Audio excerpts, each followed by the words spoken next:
आइए राजनीति शास्त्र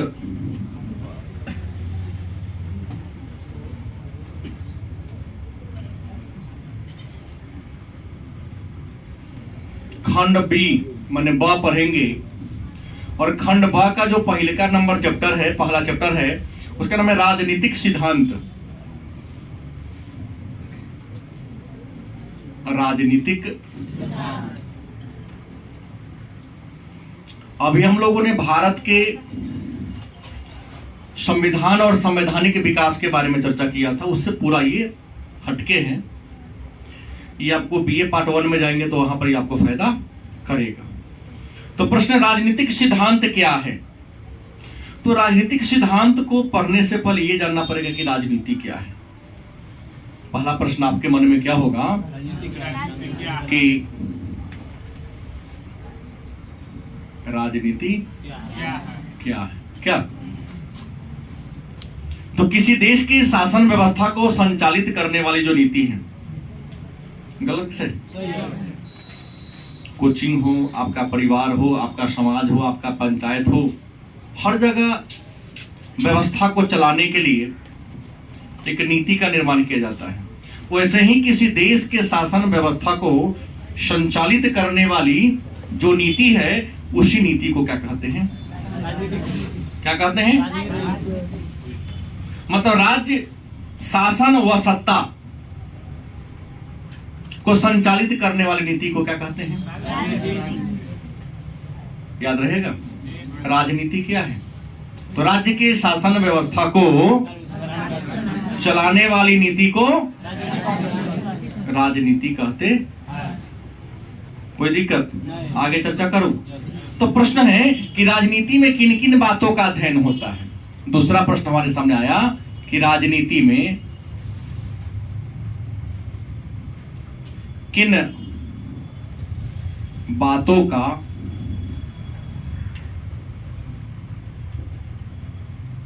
अध्ययन होता है। देखिए, हर विषय के अध्ययन का एक क्षेत्र होता है, गलत कि सही? जैसे गणित में अंकों का अध्ययन करते हैं, गलत कि सही? और रसायन शास्त्र में तत्व का अध्ययन करते हैं, गलत कि सही? अर्थशास्त्र में मुद्रा के बारे में अध्ययन करते हैं, भौतिक शास्त्र में आग का अध्ययन करते हैं, इतिहास में अतीत का अध्ययन करते हैं। वैसे ही राजनीति शास्त्र में 3 चीज का अध्ययन करते हैं। कहोगे क्या? तो पहला होगा राज्य का, दूसरा होगा सत्ता का, और तीसरा क्या होगा? शासन। ठीक, फिर नया परिभाषा निकल गया। राजनीति है क्या? तो राजनीति राज्य शासन और सत्ता का अध्ययन करने वाला क्या है? गलती किससे? तो राजनीति है क्या? तो राज्य, सत्ता और शासन का अध्ययन करने वाला क्या है? एक विषय है। एक प्रश्न पहले बता दो, फिर आगे चर्चा करूंगा कि राजनीति के पिता कौन है? राजनीति शास्त्र के पिता, या इसको जनक भी कह सकते हैं। जनक कौन है? हाँ, अरस्तु है। राजनीति शास्त्र के पिता कौन है? अरस्तु है। जनक कौन है? फादर कौन है? तो यहां पर एक प्रश्न होगा कि राज्य क्या है, सत्ता क्या है और शासन क्या है। तो सबसे पहले बता दे कि राज्य की परिभाषा करें तो शायद पहले मैं चर्चा किया हूं खंड में कि राज्य वह संस्था है, राज्य लोगों के द्वारा संगठित एक संस्था है जिसमें 4 तत्व पाया जाता है। राज्य संगठित लोगों की एक संस्था है जिसमें कितने तत्व हैं? पहला क्या है? निश्चित भूभाग। दूसरा क्या है? जनसंख्या। तीसरा क्या है? सरकार। चौथा क्या है? संप्रभुता।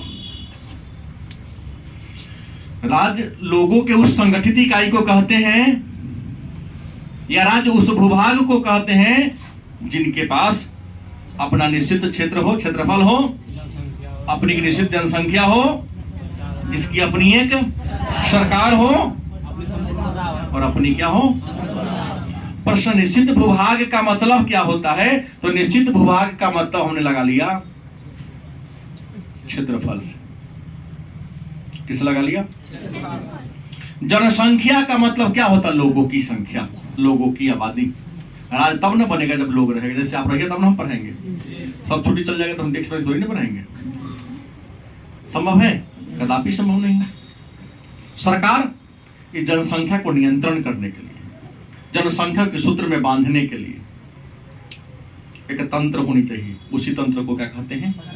सरकार। और संप्रभुता, संप्रभुता का मतलब होता है जो अंदर या बाहर से किसी का अधीन न हो। गलत सही? जैसे मैं अंदर से आजाद हूं, बाहर से आजाद नहीं हूं, कानून के नियंत्रण में हूं, अंदर हूं। गलती की सही? और आप कहीं से आजाद नहीं हैं। यहाँ हमारे नियंत्रण में, घर पे भैया पापा के नियंत्रण में, रोड पर कानून के नियंत्रण में। गलत नहीं बोल रहा हूं? सही बात है ना? तो संप्रभुता का मतलब होता है उस शक्ति को संप्रभुता कहते, उस पावर को संप्रभुता कहते हैं जिसके द्वारा आप किसी के नियंत्रण में नहीं होते, किसी के दबाव में अपना हर निर्णय लेने के लिए जब कोई व्यक्ति स्वतंत्र होता है तो उस व्यक्ति को संप्रभु कहा जाता है। संप्रभु किसे कहेंगे? तो जो व्यक्ति किसी भी डिसीजन को लेने के लिए किसी सलाह मशवरा नहीं लेता, अपना मन से डिसीजन ले ले और उसके डिसीजन पर किसी का उंगली भी, ऐसे व्यक्ति को संप्रभु कहते हैं। असंप्रभु ही होगा जिनका हाथ में क्या होगा? सत्ता होगा। संप्रभु कौन होता है? जिनका हाथ में सत्ता होता है। और सत्ता उसी के हाथ में होता है जिनका हाथ में पैसा होता है। क्या गलत है? बताओ तो चारों की गरीब जीत गई है। वो सब क्या होता है? ऐसा ही टीआरपी टीवी वाला बढ़ाने के लिए जो जीत गया है ना, उन लोगों को आकर्षित करने के लिए परसों हमने पढ़ा कि साइकिल पंचर बनाने से आईएएस तक का सफर कितना हो गया। पंचर बनाते बनाते पढ़ल गई के बेरू रात में, जो दिन भर काम करके थक जाएगा वो रात में पढ़ेगा? नहीं पढ़ेगा। हो सकता है एक दिन बना दो अपने, नहीं दुकानदार नहीं रहा होगा, उसको कला होगा, अपन साइकिल को अपने बना लिया होगा, लेकिन साइकिल बनाने से तब उसके पिताजी का दुकान हो पंचर बनाने का। और नरेंद्र मोदी के भैया का दुकान था, किसी को दे चाय लड़का में दे दिया होगा तो कहते चाय वाला से के चाय के दुकान चलाते थे। गांधी बहुत गरीब थे, लोग कहता है तो गरीब थे तो 1888 में इंग्लैंड पढ़ने कैसे चल गए? गलत सही? 1888 में अंग्रेज के शासनकाल था नहीं, उस समय कहां चल गए पढ़ने? बड़ी गरीब परिवार में गांधी जन्मे थे, देश के लिए ये किया वो किया, कुछ कोई गरीब नहीं था। क्या ये बात गलत बोला? कई लोग विरोध कर सकता है लेकिन गलत नहीं है, सही बात है। दूसरा सत्ता का, सत्ता मतलब पावर, शक्ति। तीसरा क्या? शासन। शासन दो प्रकार का होता है। शासन क्या प्रकार का होता है? एक है एकात्मक, दूसरा क्या है? वो नहीं सता समझ तो सब पढ़ ले छा, भूल गए, तुम्हारी समस्या है, मैं दोबारा कह दे रहा हूं। पढ़ाया गया शासन दो ही प्रकार का होता है। एकात्मक शासन, एकात्मक शासन उसे कहते हैं जब देश का संपूर्ण शक्ति एक केंद्र में ही होता है। क्या चीज? एकात्मक शासन होगा, एक ही व्यक्ति पूरे पावर अपने हाथ में लेकर बैठा हो, जो चाहेगा जब चाहेगा जैसे कर ले। चीन में देखो, ताकि साम्यवादी शासन है लेकिन वहां राज्य सरकारी सब ना होता है, सीधे राष्ट्रपति प्रधानमंत्री, लेकिन कोनो फैल हुए नहीं। संघात्मक, जहां सरकार शासन की सुविधा के लिए सरकार को कई स्तर पर बांट दिया गया रहता है। जैसे भारत में केंद्र सरकार, और केंद्र सरकार ने सुविधा के लिए भारत को 28 राजनीतिक भूभागों में बांट दिया, जिसका नाम रख दिया गया राज्य। गलत सही? 7 को विशेष, दोगरा पात्र कमजोर ना होता, दूध कटु बाल बचा के लेता, क्वेश्चन का 7 को है जो केंद्र के दुहाई पर चलता है। 8 को, सॉरी 8 को है, पहले 7 और 8, पहले बीच में 9 हो गया था, एक को हटाया गया। कोई दिक्कत? तो शासन 2 प्रकार के होंगे, एकात्मक नहीं तो। ये शासन चलाता कौन है? तो राजनीतिक दल। शासन चलाता कौन है? राजनीतिक दल को अंग्रेजी में पॉलिटिकल पार्टी। और आपको पता है ना कि राजनीतिक दलों की संख्या के आधार पर विश्व के देशों को 3 भागों में बांटा गया है। राजनीतिक दल की संख्या के आधार पर, किस आधार पर? संसार के देशों को 3 भागों में बांटा गया है। एक दलीय शासन व्यवस्था वाला देश, द्विदलीय, क्या होगा? बहुदलीय। एक दलीय क्या? जब किसी देश के राजनीति में एक दल ही हो, एक ही पार्टी हो, चुनाव में अनेक लोग खड़ा हो लेकिन पार्टी एक ही हो, जनता जोना को ज्यादा सपोर्ट कर दे वही सरकार बनाएगा। जैसे चीन में, क्या जी, रूस में, हाँ, जब किसी देश के राजनीतिक में एक ही पार्टी का वर्चस्व हो, एक ही पार्टी का बोलबाला हो, निर्वाचन में कई लोग खड़ा होते उसी पार्टी के, जनता किसको सपोर्ट करेगी? वो प्रधानमंत्री बनेगा, वो राष्ट्रपति बनेगा। तो इधर पार्टी 2 हो, जैसे अमेरिका में 2 है, labour party, conservative party. Britain में भी 2 पार्टी हैं। तो जब किसी देश की राजनीति में कितने दल हो? 2 दलीय व्यवस्था। एक दल हो तो, और जब किसी देश में अनेक सारा दल हो तो उसे हम बहुदलीय व्यवस्था कहेंगे। जैसे भारत, क्योंकि भारत में तो 8 गो राष्ट्रीय राजनीतिक दल है, 55 गो राज्य स्तरीय पार्टी है और 1112 गो क्षेत्रीय पार्टी है। यहाँ तो 2 आदमी मिलकर पार्टी बना लेते हैं। गलती की सही? तब हर दिन पार्टी नया बनते हैं। ज्यादा झगड़ा हुआ, चलो वो पार्टी खड़ा करके दिखा देता हूँ तुमको। वो खर्चा हो ना, 2-3 हजार रुपया रजिस्ट्रेशन कारण में खर्चा होता है। उर्जर कुर्ता को सिया लेना है नहीं, ये रोड पर सड़क पर आकर हल्ला गुल्ला करना है, किसी के कमी को निकालना है, 4-5 के सिंघारा वाला क्या देकर जिंदाबाद मुर्दाबाद कह देते तो बोलेंगे जैसे वैसे किसी नेता बन गए। हाँ, तो कुर्ता तो गमछा लेवे करेगा ना, कि ना लेगा? कुर्ता है उजर, एगो उजर का व्यक्ति चाहे पैजामा है वो गमछा, आ ज्यादा एगो फैशन में उजर चप्पलों खरीद लेता है। उजर पूरा होना चाहिए, भले व्यक्तित्व से उजर रहे चाहे ना रहे। हाँ, कपड़ा से उजर रहना चाहिए। उजर चश्मा पहने के ना पहनेगा। हाँ, हमने कहा राजनीतिक दल समझ गए। अब प्रश्न है, तो राजनीति का अभिप्राय क्या है? आपसे एक प्रश्न पूछा जा सकता है कोई की राजनीति का अभिप्राय मतलब क्या है? राजनीति का मतलब क्या है? तो हमने पहले कह दिया, राज्य नीति से मतलब है राज्य के नीति को संचालित करने वाली व्यवस्था। और हमने पहले ही परिभाषा दे दिया है, राज्य सत्ता और शासन के बारे में अध्ययन करने वाली नीति ही क्या है? राजनीति। कोई दिक्कत? अब होगा कि राजनीति का अर्थ क्या होगा। तो राजनीति के कई अर्थ है। प्रश्न होगा, राजनीति का अगर अर्थ की बात कर ले कि राजनीति का अर्थ क्या है, तो राजनीति के अर्थ समय के अनुसार बदलते रहे हैं। इसलिए राजनीति शास्त्र को भी प्रगतिशील विषय की श्रेणी में रखा गया है। मतलब राजनीति शास्त्र का परिभाषा भी समय के अनुसार क्या हुआ है? बदला है। अब कहोगे सर क्या बदला है?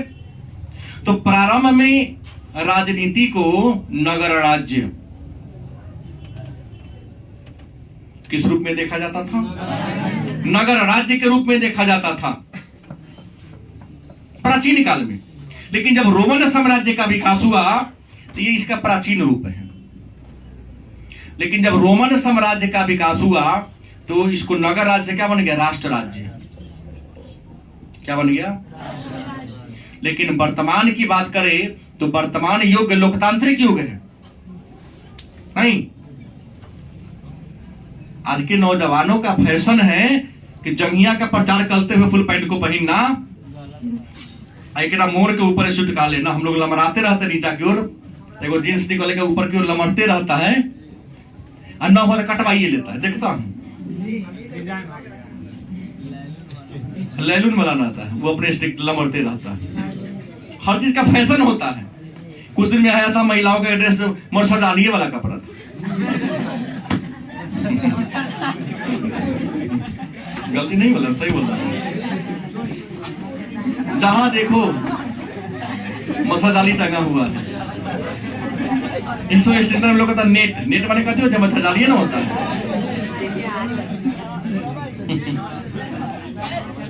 हमने क्या कहा, नगर राज्य प्राचीन काल में नगर राज्य था।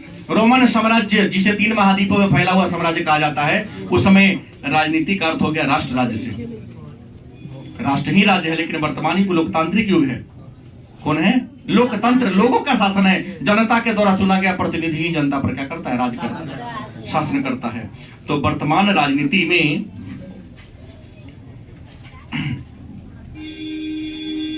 राजनीति का अर्थ क्या है? तो लोगों का कल्याण। क्या है? लोगों का कल्याण ही इसका मुख्य क्या है? तो इस लोगों के कल्याण को लेकर राजनीति शास्त्र में अलग अलग विद्वानों ने अलग अलग बात कहना शुरू कर दिया। 12वीं का इस का 5वां स्टेटमेंट इसी पाठ से टकरा जाता है सीधा। बुझ गए? 5 को प्रश्न ऐसा है जो सेकेंड खंड से हर साल पिछले आपके समय से ये रहा है। एक विद्वान है गार्नर, जिन्होंने कहा कि राजनीति विज्ञान विषय का ऐतिहासिक परीक्षण है कि राज्य कैसा है। राजनीति विज्ञान वह विषय है जो राजनीति का परीक्षण करता है और बताता है कि राज्य। स्टेटमेंट कौन दिया था? गार्नर ने दिया था। एक विद्वान आए सीले, पूछा गया प्रश्न है 12वीं में, ये कहा राजनीति है क्या? तो परिभाषा दिया, राजनीति वह विषय है जो राज्य से शुरू होता है, राज्य पर जाके खत्म हो जाता है। राज्य से कहां शुरू होता है? शुरू होता है और राज्य पर ही के जाके क्या होता है? खत्म हो जाता है। उसे क्या कहते हैं? और अस्तु आए तो इन्होंने राजनीति को परिभाषा किया और कहा सरकार राज्य की क्या है? आत्मा है। अतः आत्मा पर शासन करने वाला जो तंत्र है वही क्या है? राजनीति। और अरस्तु ने कहा कि सरकार के कितने अंग हैं? 3 अंग है। कितने अंग है? एक है कार्यपालिका, दूसरा विधायिका, तीसरा विधायिका किसे कहते हैं? तो सरकार का वह अंग जो विधि बनाती है, कानून बनाती है। पर चर्चा पहले हो चुकी है, इसमें एमपी और एमएलए को आ गया है। और विधायिका के द्वारा बनाए गए कानून को जो इंप्लीमेंट करते, लागू करते, उसे क्या कहते हैं? आज जो नियम को न फॉलो करने वाले को दंड देते उसे क्या कहते हैं? न्यायपालिका। कार्यपालिका में आ जाएगा लोक विधानमंडल और विधान संसद के सदस्य। कार्यपालिका में पुलिस, होमगार्ड से लेकर डीजीपी तक। न्यायपालिका में आ जाएगा आपके ग्राम सभा से लेकर, ग्राम कचहरी से लेकर सुप्रीम कोर्ट तक आ जाएगा। कोई दिक्कत? यूनान के थे। बिलोबी एक विद्वान आए। कौन आए? बिलोबी एक विद्वान आए जिन्होंने राजनीति के बारे में कहा कि राजनीति राज्य शासन तथा कानून का अध्ययन है। बिलोबी ने कहा राजनीति राज्य शासन एंड कानून का क्या है? अध्ययन है। कोई दिक्कत? कुछ विद्वान आए तो राजनीति को सत्ता का विज्ञान कहा। नाम था मैकियावेली। मैकियावेली एक विद्वान आए, इन्होंने कहा क्या? राजनीति किसका अध्ययन है? सत्ता का। स्टेटमेंट 12वीं के फाइनल परीक्षा में पूछा जाता है, राजनीति सत्ता का अध्ययन है। किसने कहा? मैकियावेली ने कहा। राजनीति को सत्ता का विज्ञान किसने माना? मैकियावेली ने माना। और आपको बता दें कि नई राजनीति का पिता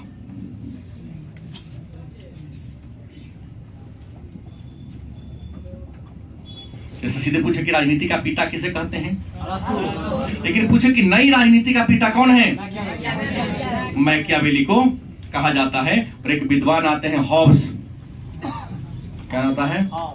हॉब्स। इन्हें वैज्ञानिक राजनीति का पिता कहा जाता है।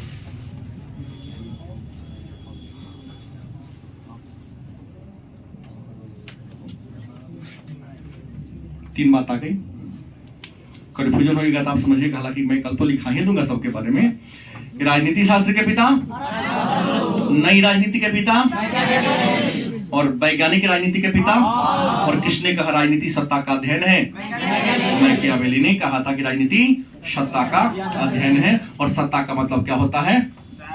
शक्ति। सत्ता का मतलब क्या होता है? शक्ति। क्योंकि सत्ता मिलते ही आप शक्तिशाली हो जाते हैं।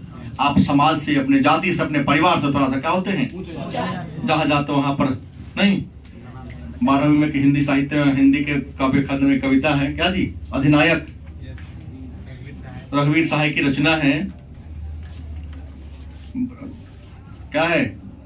बल्लम तुरही तूप छुड़ाकर ढोल बजाकर जय जय कौन कराता है, राष्ट्र गीत में भला कौन वह, भारत भाग्य विधाता है। ये लोग जहां जाते हैं भरे गोर में दिनाई फाटल हो, लेकिन मखमल का कालीन बिछा दिया जाता है। हाँ, गरीब आदमी उसके आगे में ताली बजा के, भले ही मुर्गे भात काहे न कहता हो जिंदाबाद के जगह पर, लेकिन जयकार मनाता है। झूठों के फूल फरा वाला आदमी देह पर क्या फेंकता है? फूल फेंकते रहता है। सत्ता के फूल फेंकता है, उस व्यक्ति को फूल फेंकता है, ओकरा में ताकत है, उसके पद के लिए ऐसा। तो सत्ता का मतलब क्या है? शक्ति है। राजनीति शास्त्र में 1945 में एक बदलाव आता है और 1945 में कई घटनाएं घटी थी। उम्मीद है एको घटना के बारे में आप में से कोई बता दे तो हम धन्य हो जाएंगे। 1945 में एक घटने वाली एक घटना, 2 हाथ उठा नहीं, अभी बच्चों से चलने दीजिए। खड़ा ये पहले द्वितीय विश्व युद्ध समाप्त हुआ। Sit down. ये नहीं बोल के अगला बोलिए आप। खड़ा होके। Very good. हिरोशिमा और नागासाकी पर सिट डाउन। आप बोलिए। ठीक है। यूएनओ की क्या हुई थी? और कोई? सुजीत जा बोला ना सर के शीत युद्ध शुरुआत हुआ था।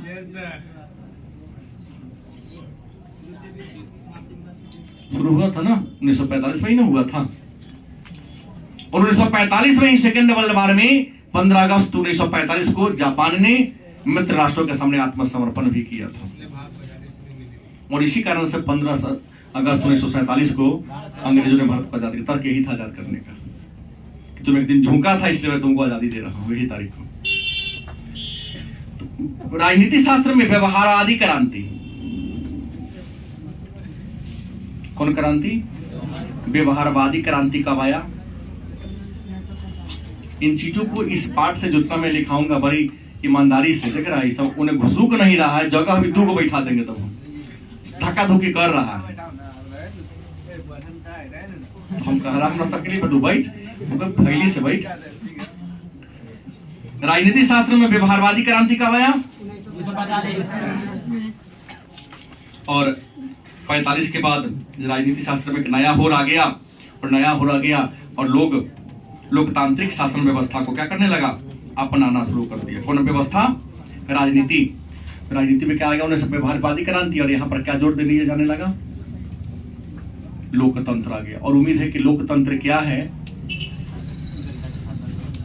इसका परिभाषा हम पहले ही जानते हैं। लोकतंत्र के 3 नाम है। लोकतंत्र को हम प्रजातंत्र एंड जनतंत्र के नाम से भी क्या जी? तीनों सेम है। लोक जोड़ तंत्र, प्रजा जोड़, जन जोड़। लोग माने लोग जानिए रहे हैं, प्रजा माने वही लोग ही होता है, जन माने क्या होता है? आदमी होता है। तंत्र मतलब क्या होता है? शासन माने लोगों के द्वारा या जनता के द्वारा या आदमी के द्वारा चुने गए प्रतिनिधि जब उसी आदमी पर क्या करे? शासन करे, तो उसे क्या कहते हैं? लोकतंत्र कहते हैं। और आपको बता दें कि इस लोकतंत्र के 2 रूप हैं, प्रत्यक्ष तथा अप्रत्यक्ष। लोकतंत्र के कितने रूप हैं? 2 रूप हैं। एक का नाम क्या है? प्रत्यक्ष लोकतंत्र। दूसरे का क्या नाम है? अप्रत्यक्ष लोकतंत्र। मन में प्रश्न होगा तो ये प्रत्यक्ष लोकतंत्र क्या है? तो जनता शासन कार्य में स्वयं भाग ले। हाँ, जब जनता शासन कार्य में स्वयं भाग ले अपने प्रतिनिधि के माध्यम से नहीं तो उसे क्या कहेंगे? प्रत्यक्ष लोकतंत्र कहेंगे। चीन हो गया, चीन में ऐसे ही होता है, मतलब भारत में प्रत्यक्ष होता है। स्विट्जरलैंड बहुत मानेंगे। स्विट्जरलैंड विश्व का एकमात्र देश है जहां प्रत्यक्ष लोकतंत्र है, वह कौन है? स्विट्जरलैंड। और अप्रत्यक्ष का मतलब क्या होता है कि जहां जनता अपने प्रतिनिधि को चुनती है। अप्रत्यक्ष लोकतंत्र शासन का वह रूप है जिसमें जनता अपने प्रतिनिधि को चुनती है और वही प्रतिनिधि जनता पर क्या करता है, उसे क्या कहते हैं? और अप्रत्यक्ष लोकतंत्र कहाँ है? भारत में। और प्रत्यक्ष लोकतंत्र कहाँ है? स्विट्जरलैंड अकेला देश है। स्विट्जरलैंड। और आपको बता दें कि विश्व का सबसे बड़ा लोकतंत्र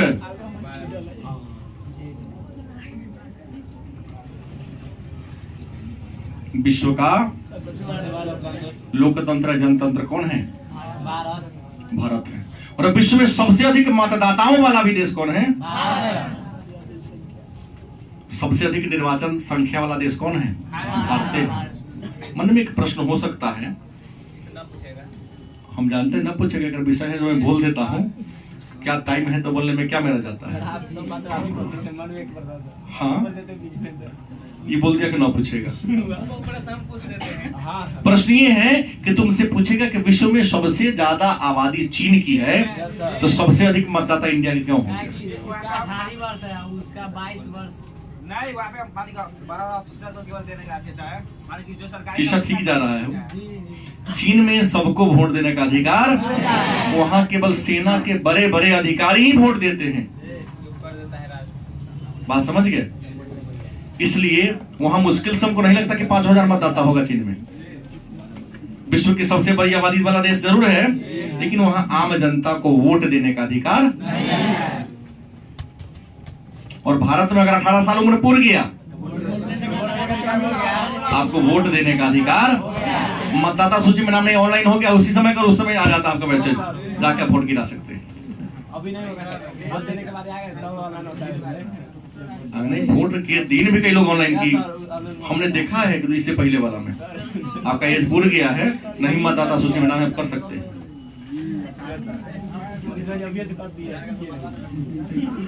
तो उम्मीद है इन बातों को आपने क्या कर लिया, जान लिया कि विश्व का सबसे बड़ा लोकतंत्र कौन है? भारत है। कोई दिक्कत? तो आज का युग कैसा युग है? लोकतांत्रिक युग है। पुराने राजनीति से कहता है कलयुग है।